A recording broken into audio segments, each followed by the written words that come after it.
السلام علیکم ورحمۃ اللہ تعالی وبرکاتہ۔ مرکز اہل سنت جامعہ رضویہ منظر اسلام کے یوٹیوب چینل ہم سبق درس نظامی میں آپ کا خیر مقدم ہے۔ پیارے بچوں، جنہوں نے ہمارے چینل کو اب تک سبسکرائب نہیں کیا ہے وہ ضرور سبسکرائب کر لیں اور بیل آئیکن بھی دبا دیں تاکہ ہر ایک ویڈیو کی نوٹیفیکیشن اپلوڈ کرتے ہی آپ تک پہنچ جائے، اور اپنے ساتھیوں سے بھی شیئر کریں۔ بات پسند آئے تو لائک بھی کریں اور اپنے قلبی تأثر کو کمنٹ کر کے ضرور بتائیں۔ اب آپ کے سامنے جامعہ رضویہ منظر اسلام کے ایک اہم اور ماہر استاد حضرت مولانا مفتی محمد ابراہیم صاحب قبلہ ھدایہ کا درس دیں گے۔ آپ ان کی گفتگو کو بغور سماعت فرمائیں۔ بسم اللہ الرحمن الرحیم۔ وَإِذَا اخْتَلَطَ اللَّبْنُ بِالْمَاءِ وَاللَّبْنُ هُوَ الْغَالِبُ تَعَلَّقَ بِهِ التَّحْرِيمُ۔ رضاعت کا بیان چل رہا ہے۔ اب یہاں سے یہ مسائل ذکر فرماتے ہیں کہ اگر دودھ دوسری چیز کے ساتھ مل جائے، مثلا کھانا، پانی یا جانور کے دودھ کے ساتھ مل جائے، یا ایک عورت کا دودھ دوسری عورت کے دودھ میں ملا دیا جائے، تو اب حکم کیا ثابت ہوگا؟ حرمت کا تعلق ہوگا یا نہیں، ہے نا؟ مختلف ان کی صورتیں ذکر فرماتے ہیں اگر دودھ پانی میں مل گیا، پانی میں دودھ اور پانی کا تو ساتھ ہے نا، دودھ پانی سے مخلوط ہو گیا، اور دودھ غالب ہے، غالب ہونے کا مطلب دودھ زیادہ ہے پانی کم ہے، دودھ زیادہ پانی کم ہے، تو اگر دودھ پانی پر غالب ہے تو حرمت متعلق ہوگی، یعنی حرمت کا ثبوت ہو جائے گا اگر دودھ میں پانی ملا کر پلا دیا بچے کو، لیکن حرمت اسی وقت ثابت ہوگی جب کہ دودھ غالب ہو۔ اور اگر پانی غالب ہے کہ عورت نے دودھ اپنا نکالا کسی برتن میں اور پانی ملایا اور پانی غالب ہے اور بچے کو وہی پلا دیا، تو اب حرمت متعلق اس سے نہیں ہوگی، غلبے کے اعتبار سے۔ البتہ اس میں امام شافعی رضی اللہ تعالی عنہ کا اختلاف ہے۔ وہ یہ کہتے ہیں کہ اگر پانی غالب ہو تب بھی حرمت ثابت ہو جائے گی، اس لیے کہ دودھ اس پانی میں حقیقتاً موجود ہے۔ جب دودھ حقیقتاً موجود ہے پانی میں تو حقیقتاً دودھ کا پینا پا لیا گیا اور یہ جز بن جائے گا، اس لیے اس سے حرمت ثابت ہو جائے گی۔ البتہ ہمارا مذہب یہ ہے، ہم یہ کہتے ہیں کہ مغلوب حکماً غیر موجود ہوتا ہے، مغلوب حکماً غیر موجود، یعنی اس کا وجود کا اعتبار نہیں کیا جاتا، اعتبار جو ہوتا ہے وہ غالب کا ہوتا ہے، غالب کا۔ یہی وجہ ہے کہ اس کا حکم ثابت نہیں ہوتا یمین میں۔ کیا یمین؟ کہ اگر کسی انسان نے قسم کھائی، اللہ کی قسم دودھ نہیں پیوں گا، قسم کھا لی دودھ نہیں پیوں گا، پھر اس نے ایسا دودھ پیا کہ جو پانی میں ملا ہوا ہے، پانی میں ملا ہوا ہے اور پانی اس پر غالب ہے، دودھ کم ہے پانی زیادہ ہے، تو ایسی صورت میں وہ اس پانی ملے ہوئے دودھ کو پینے سے حانث نہیں ہوگا کہ جس میں پانی غالب ہے۔ تو یہی وجہ ہے کہ اس میں مغلوب کا اعتبار نہیں ہے، اس کو حکماً موجود نہیں مانا گیا۔ اسی طریقے سے یہاں پر بھی مغلوب معدوم ہوگا حکماً، بس میں گری تو حکم ثابت نہیں ہوگا۔ وَإِذَا اخْتَلَطَ اللَّبْنُ بِالْمَاءِ، اور جب دودھ مخلوط ہو جائے پانی سے، وَاللَّبْنُ هُوَ الْغَالِبُ، اور دودھ غالب ہو، تَعَلَّقَ بِهِ التَّحْرِيمُ، تو اس سے حرمت متعلق ہوگی۔ وَإِنْ غَلَبَ الْمَاءُ، اور اگر پانی غالب ہے، لَمْ يَتَعَلَّقْ بِهِ التَّحْرِيمُ، تو اس سے حرمت متعلق نہیں ہوگی، برخلاف امام شافعی کے، وہ کہتے ہیں کہ یہ موجود ہے اس میں حقیقتاً، یعنی دودھ پانی میں حقیقتاً موجود ہے۔ وَنَحْنُ نقول، ہم کہتے ہیں، المغلوب غیر موجود حکماً، مغلوب حکماً موجود نہیں ہے، حتیٰ لا یظہر بمقابلۃ الغالب، یہاں تک کہ وہ غالب کے مقابلے میں ظاہر نہیں ہوگا، کما فی الیمین، جیسے کہ یمین۔ وَإِنْ اخْتَلَطَ بِالطَّعَامِ لَمْ يَتَعَلَّقْ بِهِ التَّحْرِيمُ وَإِنْ كَانَ اللَّبْنُ غَالِبًا عِنْدَ أَبِي حنیفہ، اور اگر کھانے میں دودھ کو ملا دیا، کھانے میں یعنی دودھ نکالا عورت نے اور کھانے میں ملا دیا، اس کو چاول روٹی وغیرہ میں اس میں ملا دیا دودھ، بات سمجھ آ رہی ہے بیٹا؟ فرماتے ہیں اس سے حرمت متعلق نہیں ہوگی، اگرچہ دودھ غالب ہو، اگرچہ وہ کھانا وہ طعام جس میں دودھ ملایا ہے وہ کم ہے اور دودھ زیادہ ہے، دودھ غالب ہے، تب بھی اب اس سے حرمت متعلق نہیں ہوگی، حرمت کا ثبوت نہیں ہوگا امام اعظم کے نزدیک۔ اور صاحبین نے فرمایا کہ اگر دودھ غالب ہے تو حرمت متعلق ہوگی۔ صاحبین نے فرمایا کہ اگر کھانے میں دودھ کو ملا دیا ہے اور دودھ ابھی بھی غالب ہے تو حرمت متعلق ہوگی۔ مصنف فرماتے امام قدوری کہ امام صاحبین کا جو مسئلہ ہے نا کہ حرمت کا تعلق رہے گا، حرمت ثابت ہو جائے گی اگر دودھ غالب ہو، یہ اس وقت ہے کہ جب کہ دودھ کو کھانے میں ملا کر کے پکایا نہ گیا ہو، پکایا نہ گیا ہو، آگ پر اس کو نہ پکایا ہو، اور اگر اس کو آگ پر پکا دیا تو اب بالاتفاق اس سے حرمت ثابت نہیں ہوگی۔ دودھ کسی چاول وغیرہ میں ملا ہے، پکا کے کھیر بنا دی، اب اس سے حرمت متعلق نہیں ہوگی بالاتفاق۔ بات سمجھا کہ نہیں؟ اور صاحبین نے جو یہ کہا ہے کہ اگر کھانا میں دودھ ملایا طعام میں اور دودھ غالب ہے تو ان کی دلیل یہ ہے کہ یہاں پر عبرت غلبے کیا، غلبے کا اعتبار ہے۔ جیسے کہ پانی میں اگر ملائے اوپر والے مسئلے میں تو عبرت اور اعتبار جو ہوتا ہے وہ غلبے کا ہوتا ہے، ایسے یہاں پر بھی غلبے کا اعتبار ہوگا جب تک کہ وہ چیز بدل نہ جائے اپنی حالت سے دوسری حالت کی جانب۔ امام اعظم یہ کہتے ہیں نہیں، اس میں حرمت کا ثبوت نہیں ہوگا، اور ان کی دلیل یہ ہے کہ ان دونوں چیزوں میں اصل طعام ہے، لبن اور طعام، تو دونوں میں اصل طعام ہے اور لبن یہ تابع ہے، لبن یہ تابع ہے، تو مقصود کے اعتبار سے یہ مغلوب کے مثل ہو گیا، لہذا مغلوب کا جیسے اعتبار نہیں ہوتا ایسے اس کا بھی اعتبار نہیں ہوگا۔ اب رہا یہ کہ کھانے میں اتنا دودھ ملا دیا کہ اگر لقمہ اٹھائے تو دودھ ٹپکتا ہے، بس میں کہ نہیں دودھ ٹپکتا ہے، تو کہ اس تقاطر کا اعتبار ہے یا نہیں؟ وَإِنِ اخْتَلَطَ بِالطَّعَامِ، اور اگر وہ مخلوط ہو طعام سے، لم يتعلق بھی تحریم، تو اس سے حرمت متعلق نہیں ہوگی۔ وَإِن كَانَ اللَّبْنُ غالبا، اگرچہ دودھ غالب ہو۔ عند ابی حنیفہ امام اعظم کے نزدیک، وقالا، اور صاحبین نے فرمایا، اذا كان اللبن غالبا يتعلق به تحریم، جب دودھ غالب ہو تو اس سے حرمت متعلق ہوگی۔ قال مصنف فرماتے ہیں قولہما، ان دونوں کا قول یعنی صاحبین کا قول اس صورت میں اذا لم تمسہ النار، جبکہ اس کو نہ چھوا ہو آگ نے، یعنی آگ پر نہ پکایا ہو، حتی لو طبخ بها، یہاں تک کہ اگر اس کو پکا دیا گیا، لا يتعلق بالتحریم فی قولہم جمیعا، تو اب تمام علماء کے اقوال میں اس سے حرمت ثابت نہیں ہوگی۔ لہما، صاحبین کی دلیل، ان العبرۃ للغالب، کہ اعتبار غالب کا ہے، کما فی الماء، جیسے کہ پانی میں، اذا لم یغیرہ شیء عن حالہ، جب تک کہ اس کو کسی شے نے اس کے حالت سے بدلا نہ ہو۔ ولی ابی حنیفہ، اور امام اعظم کی دلیل، ان الطعام اصل، طعام اصل ہے، واللبن تابع، واللبن تابع، اور لبن یہ اس کے تابع ہے، فی حق المقصود، مقصود کے حق میں، فصار کالمغلوب، تو ایسا ہو گیا جیسے کہ مغلوب۔ ولا معتبر بتقاطر اللبن من الطعام عنده، اور امام اعظم کے نزدیک طعام سے دودھ کے قطرے ٹپکنے کا کوئی اعتبار نہیں ہے، ہوا صحیح، یہی صحیح ہے، لأن التغذی بالطعام اذ هو الاصل، اس لیے کہ کھانے سے غذا حاصل کرنا یہی اصل ہے۔ وَإِنِ اخْتَلَطَ بِالدَّوَاءِ، اور اگر وہ مخلوط ہو دوا کے ساتھ اور لبن غالب ہو، دودھ کو کسی دوا میں ملا کر دے دیا، بچے کو دوا دینا تھی، پانی کا ملا دے، دودھ ہی عورت نے ملا کر بچے کو پلا دیا، اور دودھ اتنا ہے دوا میں کہ دودھ غالب ہے اور دوا دودھ اس پر غالب ہے، تو اب اس سے حرمت ثابت ہو جائے گی۔ ٹھیک ہے، کیوں؟ اس لیے کہ اس میں جو مقصود ہے وہ ابھی بھی باقی ہے۔ ٹھیک ہے، چونکہ دودھ جو ہے، دوا جو ہے، یہ تو اس کو تقویت دینے کے لیے ہے، اس کو پہنچانے کے لیے ہے نا، تقویت کے طور پر ہے، اور مقصود جو ہے اجزاء کا بننا ہے نا، جسم کا بڑھنا، وہ ابھی بھی باقی ہے۔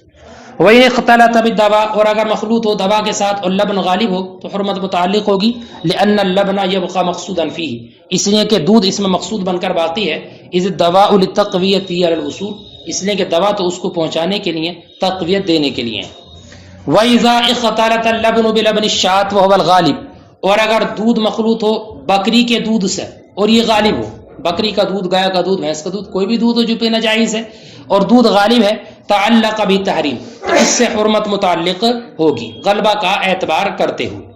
وَإِنْ غَلَبَ لَبْنُ الشَّاةِ، اور اگر بکری کا دودھ غالب ہے، لم يتعلق بالتحریم، تحریم کا اعتبار، اس تحریم سے متعلق نہیں ہوگی، اعتبارا للغالب، غالب کا اعتبار کرتے ہوئے، جیسے کہ پانی میں کہ اگر پانی غالب ہو تو حرمت ثابت نہیں ہوتی ہے، اور اگر دودھ غالب ہو تو حرمت ثابت ہوگی۔ ایسے ہی اگر کسی جانور کے دودھ سے اس دودھ کو ملا دیا گیا تو بھی غلبے کا اعتبار کیا جائے گا، اگر عورت کا دودھ غالب ہے تو حرمت ثابت ہوگی، اور اگر جانور کا، بکری کا، گائے وغیرہ کا دودھ غالب ہے تو حرمت ثابت نہیں ہوگی۔ وَإِذَا اخْتَلَطَ لَبْنُ امْرَأَتَيْنِ، اور اگر دو عورتوں کا دودھ آپس میں مخلوط ہو، دو عورتوں کا دودھ تھا، اس کو ایک جگہ ملا دیا، تو اب حرمت ثابت ہوگی یا نہیں، یا اگر ہوگی تو کس عورت کے لیے حرمت کا ثبوت ہوگا، مدت اس رضائی ماں کا ثبوت ہوگا؟ فرماتے اب بھی اغلب کا اعتبار ہوگا، اغلب کا اعتبار ہوگا، ان میں سے جو غلبہ ہوگا جس کا، اس کا اعتبار ہوگا امام ابو یوسف کے نزدیک، اس لیے کہ وہ دونوں مل کر کے شے واحد ہو گئے ہیں، دونوں دودھ مل کر کے شے واحد ہو گئے ہیں، تو اب عقل جو ہوگا اس کو تابع مانا جائے گا اکثر کے، ٹھیک ہے نا، تو عقل اکثر کے تابع ہو جائے گا اور اکثر کا اعتبار کرتے ہوئے حکم ثابت رہے گا۔ اور امام محمد اور امام ظفر نے فرمایا کہ حرمت دونوں سے ثابت ہوگی، دو عورتوں کا دودھ ہے تو دونوں سے حرمت کا ثبوت ہو جائے گا، دونوں اس کی رضائی ماں بن جائیں گی، اس لیے کہ جنس جو ہے دودھ کی وہ دونوں کی ایک ہے، اور ایک جنس دوسری جنس پر، ایک جنس اپنی جنس پر غالب نہیں آتی ہے، بات سمجھ گئے نہیں؟ اس لیے اب وہ حکم جو ثابت ہوگا دونوں سے ہوگا۔ اور امام اعظم رضی اللہ تعالیٰ عنہ سے اس میں دو روایتیں ہیں، ایک روایت وہ جو امام ابو یوسف کا مذہب ہے، اور ایک روایت وہ جو امام محمد کا مذہب ہے۔ دیکھو وَإِذَا اخْتَلَطَ لَبْنُ امْرَأَتَيْنِ، اور اگر وہ مخلوط ہو، اور اگر مخلوط ہو دو عورتوں کا دودھ، تعلق التحریم بأغلبهما، تو حرمت متعلق ہوگی ان دونوں میں سے اغلب سے، امام ابو یوسف کے نزدیک، لأن الكل صار شيئا واحدا، اس لیے کہ وہ سب ایک شے کے مثل ہو گئے ہیں، فيجعل الأقل تابعا للأكثر في بناء الحكم عليه، تو اب اکثر اقل کو تابع بنایا جائے گا اکثر کے حکم کی بنا کرنے میں۔ وقال ظفر و محمد، اور امام ظفر امام محمد نے فرمایا يتعلق التحریم بهما، ان دونوں سے حرمت متعلق ہوگی، لأن الجنس لا يغلب الجنس، اس لیے کہ ایک جنس دوسری جنس اسی جنس پر غالب نہیں آتی، فإن الشيء لا يصير مستهلكا في جنسه، اس لیے کہ ایک شے اپنی ہی جنس میں مستهلک نہیں ہوتی، ہلاک نہیں ہوتی ہے، اتحاد کے مقصود کے متحد ہونے کی وجہ سے۔ وعن ابی حنیفہ فی ھذا روایتان، اور اس میں امام اعظم سے دو روایتیں ہیں، واصل المسألة فی الایمان، واصل المسألة فی الایمان، اور اصل مسئلہ ایمان یعنی وہ یمین والا مسئلہ ہے۔ وَإِذَا نَزَلَ لِلْبِكْرِ لَبْنٌ فَأَرْضَعَتْ صَبِيًّا تَعَلَّقَ بِتَحْرِيمٍ، اگر باکرہ لڑکی کو دودھ اتر آئے، باکرہ کنواری لڑکی ہے اور اس کے پستان میں دودھ آیا ہے، عموماً عادتاً ایسا ہوتا نہیں ہے، لیکن اگر بالفرض کنواری لڑکی کے پستان میں دودھ اتر آیا اور اس نے وہ دودھ کسی بچے کو پلا دیا، تو اب اس سے بھی حرمت کا ثبوت ہو جائے گا، اس لیے کہ نص مطلق ہے، اس میں قرآن سیبہ یا باکرہ کا کوئی تفصیل نہیں ہے، جب نص مطلق ہے تو حکم ثابت ہو جائے گا۔ وَإِذَا نَزَلَ لِلْبِكْرِ، اور جب دودھ اتر آیا باکرہ کے لیے، فَأَرْضَعَتْ صَبِيًّا، تو اس نے بچے کو پلا دیا، تَعَلَّقَ بِتَحْرِيمٍ لِإِطْلَاقِ النَّص، نص کے مطلق ہونے کی وجہ سے، وَلِأَنَّهُ سَبَبُ النُّشُوءِ، اور اس لیے بھی کہ یہ دودھ بھی اس کے بڑھنے کا سبب ہے، فَيَثْبُتُ بِهِ شُبْهَةُ الْبَعْضِيَّةِ، تو اس باکرہ کے دودھ سے بھی شبہ بعضیت ثابت ہو جائے گا، اس لیے حرمت کا ثبوت رہے گا، یہ بھی اس کی رضائی ماں بن جائے گی، وہ اس کا بیٹا یا بیٹی بن جائے گی۔ وَإِذَا حُلِبَ لَبْنُ الْمَرْأَةِ بَعْدَ مَوْتِهَا فَأُوجِرَ الصَّبِيُّ تَعَلَّقَ بِالتَّحْرِيمِ، سنو بیٹا، اگر عورت مر گئی عورت، اور مرنے کے بعد اس کے پستان سے دودھ نکال لیا، مرنے کے بعد، اور وہ دودھ بچے کے حلق میں ڈال دیا، حلق میں ڈال دیا بچے کے، بچے نے وہ دودھ پی لیا، تو اس سے حرمت ثابت ہو جائے گی، تو حرمت کا ثبوت ہو جائے گا۔ امام شافعی کا اس میں اختلاف ہے، امام شافعی فرماتے ہیں کہ حرمت کے ثابت ہونے میں اصل یہ ہے کہ اصل جو ہے وہ عورت ہے، یعنی پہلے تو عورت کی حرمت کا ثبوت ہوتا ہے، عورت اس کی ماں بنتی ہے، پھر عورت کی وجہ سے وہ رشتہ دوسری طرف متعدی ہوتا ہے، اس کا شوہر، اس کے باپ، اس کے بچے وغیرہ ان کی طرف متعدی ہوتا ہے، اور جب عورت مر گئی تو عورت خود ہی حرمت کا محل نہ رہی، یہ عورت مر گئی تو اب تو وہ خود ہی محل نہ رہی حرمت کا۔ یہی وجہ ہے کہ اگر معاذ اللہ کسی نے مری ہوئی عورت کے ساتھ وطی کر لی، مردہ عورت ہے معاذ اللہ اور اس کے ساتھ وطی کر لی، تو اس کے ساتھ وطی کرنے کی بنیاد پر حرمت مصاہرت کا ثبوت نہیں ہوتا ہے، کیونکہ وہ تو حرمت کا محل خود بھی نہیں ہے، اور احکام کا محل ہی نہیں رہی، وہ مر چکی ہے اب، تو حرمت کا ثبوت نہیں ہوتا۔ جب وہاں پر حرمت کا ثبوت نہیں ہوتا مرنے کے بعد، تو یہاں بھی نہیں ہوگا چونکہ خود بھی محل نہیں ہے۔ ہماری دلیل یہ ہے کہ سبب جو ہے وہ شبہ بعضیت اور جزئیت ہے، جو کئی بار آ چکا ہے، جزئیت ہے، اور یہ شبہ جزئیت دودھ میں ہوتا ہے، کیونکہ انشار اور انبات کا معنی جو ہے دودھ میں پایا جاتا ہے، جسم کا بڑھنا، ہڈیوں کا بڑھنا، یہ دودھ میں موجود ہے، اور دودھ ابھی بھی، دودھ میں یہ معنی ابھی بھی باقی ہے، یہ باقی ہے، تو اب یہ حرمت ثابت رہے گی اس مردار کے حق، اس حرمت کو مردار کے حق میں ظاہر کرتے ہوئے، کس اعتبار سے؟ دفن کے حق اعتبار سے اور تیمم کے اعتبار سے۔ کیا؟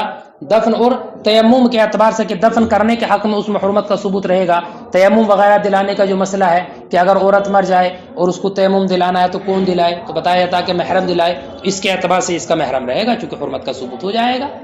بس میں کہ نہیں؟ اور رہا وطی میں جزئیت والا مسئلہ جو امام شافعی نے کہا کہ مرنے کے بعد اگر وطی کی تو حرمت مسارت کا ثبوت نہیں ہوتا ہے، فرماتے ہیں وطی میں جو جزئیت ہے یہ اس وجہ سے ہے کہ یہ متصل ہے محل حرص سے۔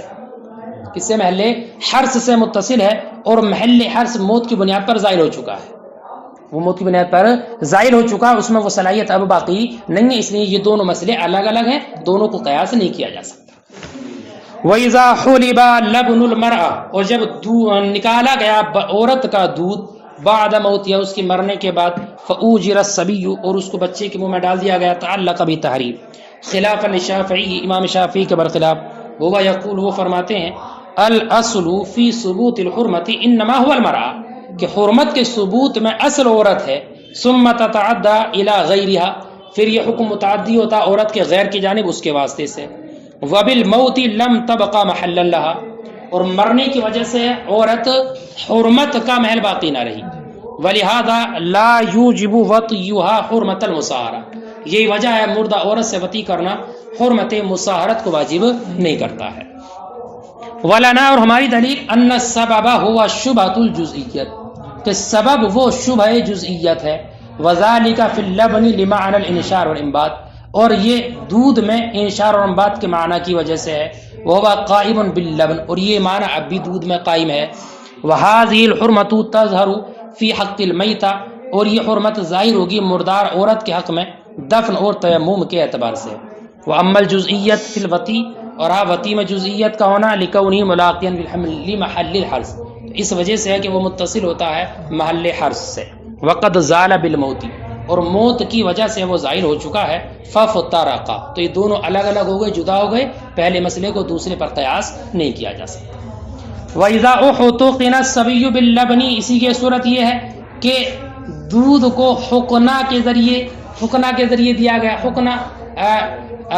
پاخانے کے راستے سے دوائی وغیرہ چڑھانا کسی آلے کے ذریعے، یہ حقنہ کہلاتا ہے۔ تو اگر کسی آلے وغیرہ سے دودھ اس طریقے سے اس کے پیٹ میں پہنچا دیا گیا تو حرمت کا ثبوت ہوگا یا نہیں؟ اس طریقے سے اگر دودھ اس کے پیٹ میں پہنچا دیا تو اس سے حرمت ثابت نہیں ہوگی۔ البتہ امام محمد سے روایت یہ ہے کہ حرمت ثابت ہو جائے گی، وہ یہ کہتے ہیں کہ اس سے روزہ فاسد ہو جائے گا، کہ اگر کوئی انسان روزے کی حالت میں ہے اور اس کو حقنہ دیا گیا دوا وغیرہ کا یا کسی چیز کا، تو اس سے روزہ فاسد ہو جاتا ہے نا، ایسے ہی اس سے حرمت کا بھی ثبوت ہو جائے گا، لیکن صحیح مسئلہ یہ ہے کہ اس سے حرمت ثابت نہیں ہوگی، اور وجہ فرق یہ ہے کہ روزے میں فاسد کرنے والی جو چیز ہے وہ اصلاح بدن ہے، بدن کی اصلاح یہ روزے کو فاسد کر دیتی ہے، اور یہ دوا وغیرہ میں بھی پائی جاتی ہے کہ وہ بدن کی اصلاح کرتی ہے۔ اور رضاعت میں جو محرم ہے وہ نشو کا معنی ہے، اس کی جسم کے بڑھنے کا معنی ہے، اور یہ احتقان حقنہ میں نہیں پایا جاتا، چونکہ انشار اور انبات کا معنی جو پایا جاتا ہے وہ غذا میں ہے، اور غذا وہ ہے جو اوپر کے حصے سے حلق وغیرہ سے اندر جاتی ہے۔ وَإِذَا أُحْتُقِنَ الصَّبِيُّ بِاللَّبْنِ، اور جب بچے کو حقنہ دیا گیا دودھ سے، لم يتعلق بِالتحریم، وعن محمد، اور امام محمد سے روایت ہے، انه يثبت الحرمہ، کہ حرمت ثابت ہو جائے گی، کما یفسد به الصوم، جیسے کہ روزہ فاسد ہو جاتا ہے۔ ووجه الفرق على الظاہر، اور وجہ فرق ظاہر مذہب پر یہ ہے، ان المفسد فی الصوم اصلاح البدن، کہ مفسد روزے میں اصلاح بدن ہے، ویوجد ذلك فی الدوا، اور اصلاح بدن دوا میں پائی جاتی ہے۔ واما المحرم فی الرضاع، اور رضاعت میں محرم معنی النشو ہے، یعنی نشو کا معنی بڑھنے کا معنی ہے، ولا یوجد ذلك فی الاحتقان، اور یہ معنی کیا بڑھنے کا معنی حقنہ دینے میں نہیں پایا جاتا، لأن المغذی وصول من الاعلی، اس لیے کہ غذا جو ہے جسم کو بڑھانے والی وہ اس کا پہنچنا اوپر سے ہے، حلق سے ہے۔ وَإِذَا نَزَلَ لِلرَّجُلِ لَبْنٌ، اور اگر مرد کو دودھ اتر آیا، یعنی مرد کی چھاتی میں دودھ پیدا ہو جائے، ہے نا، ممکن ہے بیٹا، محال تو نہیں ہے، اگر وہ دودھ اس بچے کو پلا دے اس سے حرمت ثابت نہیں ہوگی۔ باقرہ کے دودھ سے تو ہوگی حرمت ثابت، لیکن مرد کے اگر ایسا ہو جائے تو اس سے دودھ حرمت ثابت نہیں ہوگی، اس لیے کہ حقیقت میں یہ دودھ نہیں ہے۔ جب دودھ نہیں تو اس کے اندر جو نشو اور نما کا معنی ہے وہ بھی نہیں پایا جائے گا، چونکہ دودھ کا پیدا ہونا اور دودھ اترنا یہ اس سے متصور ہوتا ہے کہ جس کی جانب سے ولادت اور حاملہ ہونا متصور ہو، اور مرد میں یہ چیزیں متصور نہیں، اس لیے اس کے دودھ کا بھی اعتبار نہیں۔ وَإِذَا نَزَلَ لِلرَّجُلِ لَبْنٌ، اور اگر دودھ اتر آیا مرد کے، فَأَرْضَعَ صَبِيًّا، اس نے دودھ پلایا بچے کو، لم يتعلق بِتَعْرِيف، اس سے حرمت متعلق نہیں ہوگی، لِأَنَّهُ لَيْسَ بِلَبْنَ لِلتَّحْقِيق، اس لیے کہ تحقیق پر کے مطابق یہ دودھ نہیں ہے، فلا يتعلق بنشوء النمو، وهذا لأن اللبن انما يتصور مما يتصور من الولادت، اس لیے کہ دودھ متصور اس سے کیا جا سکتا ہے کہ جس سے ولادت متصور ہو۔ وَإِذَا شَرِبَ صَبِيَّانٌ مِّن لَبْنِ شَاةٍ لَمْ يَتَعَلَّقْ بِالتَّحْرِيمِ، اگر دو بچوں نے ایک بکری کا دودھ پیا، ایک بھینس کا دودھ پیا، ایک گائے کا دودھ پیا، کئی بچوں نے مل کر کے، تو اس میں حرمت ثابت نہیں ہوگی۔ وَإِذَا شَرِبَ صَبِيَّانٌ مِّن لَبْنِ شَاةٍ، اور اگر دیا دو بچوں نے دودھ بکری کا، اس سے حرمت متعلق نہیں ہوگی، لِأَنَّهُ لَا جُزْئِيَّةَ بَيْنَ الْآدْمِ وَالْبَهَائِمِ، اس لیے کہ آدمی اور جانوروں کے درمیان کوئی جزئیت ثابت نہیں ہوتی ہے، وَالْحُرْمَةُ بِاعْتِبَارِهَا، اور حرمت اسی اعتبار سے ہوتی ہے کہ جزئیت کا ثبوت ہو، اور ان کے درمیان جزئیت ہے نہیں، اس لیے حرمت نہیں۔